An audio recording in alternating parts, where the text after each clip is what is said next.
राधे राधे दोस्तों, कृष्ण शरणार्थी चैनल पर आप सबका स्वागत है। बस कुछ ही दिनों में आ रही है वर्ष की सबसे बड़ी एकादशी, जिसे हम निर्जला एकादशी के नाम से जानते हैं।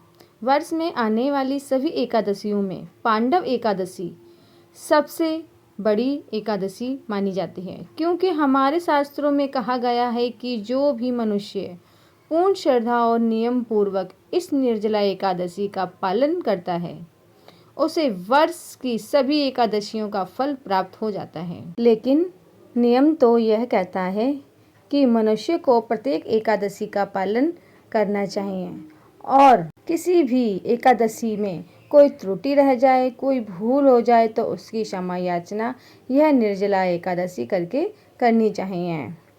पांडव निर्जला एकादशी अत्यंत महत्वपूर्ण दिन है। तो चलिए आज जानते हैं कि निर्जला एकादशी का शुभ मुहूर्त कब है, पारण का समय और पूजा विधि। इसके अलावा उपाय भी बताएंगे हम इस वीडियो में आपको। तो फिर शुरू करते हैं। हिंदू पंचांग के अनुसार एकादशी तिथि की शुरुआत 6 जून को अर्धरात्रि में 2:15 पर होगी और तिथि का समापन 7 जून को सुबह 4:47 पर होगा। इसीलिए उदया तिथि के अनुसार 6 जून को ही निर्जला एकादशी मनाई जाएगी। पारण का शुभ मुहूर्त। निर्जला एकादशी का पारण का समय है 7 जून को दोपहर 1:44 से लेकर शाम 4:31 तक रहेगा। निर्जला एकादशी की पूजा विधि। निर्जला एकादशी के दिन सुबह स्नान करके सूर्य देव को अर्घ्य दें। इसके बाद पीले वस्त्र धारण करें और भगवान विष्णु की पूजा करें और व्रत का संकल्प लें। भगवान विष्णु को पीले फूल, पंचामृत और तुलसी दल अर्पित करें। साथ ही भगवान विष्णु और माँ लक्ष्मी के मंत्रों का जाप करें। व्रत का संकल्प लेने के बाद अगले दिन सूर्योदय होने तक जल की एक बूंद भी ग्रहण ना करें। इसमें अन्न और फलाहार का भी त्याग करना होगा। अगले दिन यानी द्वादशी तिथि को स्नान करके फिर से श्रीहरि का पूजन करने के बाद अन्न जल ग्रहण करें और व्रत का पारण करें। निर्जला एकादशी का महत्व। निर्जला एकादशी पर बिना जल ग्रहण किए भगवान विष्णु की उपासना का विधान है।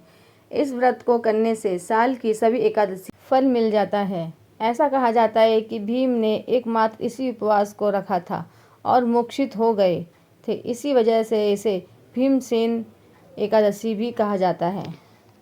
निर्जला एकादशी के उपाय। निर्जला एकादशी के दिन जरूरतमंद लोगों को दान करने से मनोवांछित फल की प्राप्ति होती है और सभी पापों को नाश होता है। इस दिन एक चकोर भोजन पत्र पर केसर में गुलाब जल मिलाकर ओम नमो नारायण मंत्र की 3 बार लिखें।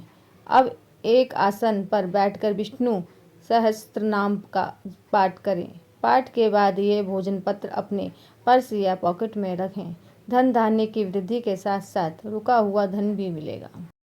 उम्मीद करती हूँ दोस्तों आज की जानकारी आप सबको पसंद आई होगी। तो प्लीज़ चैनल को सब्सक्राइब कीजिए और बेल आइकन प्रेस करना ना भूलें और ज़्यादा से ज़्यादा इस वीडियो को शेयर कीजिए ताकि और जानकारी और भी लोगों को प्राप्त हो। राधे राधे दोस्तों, फिर मिलेंगे नई वीडियो में नई जानकारी के साथ।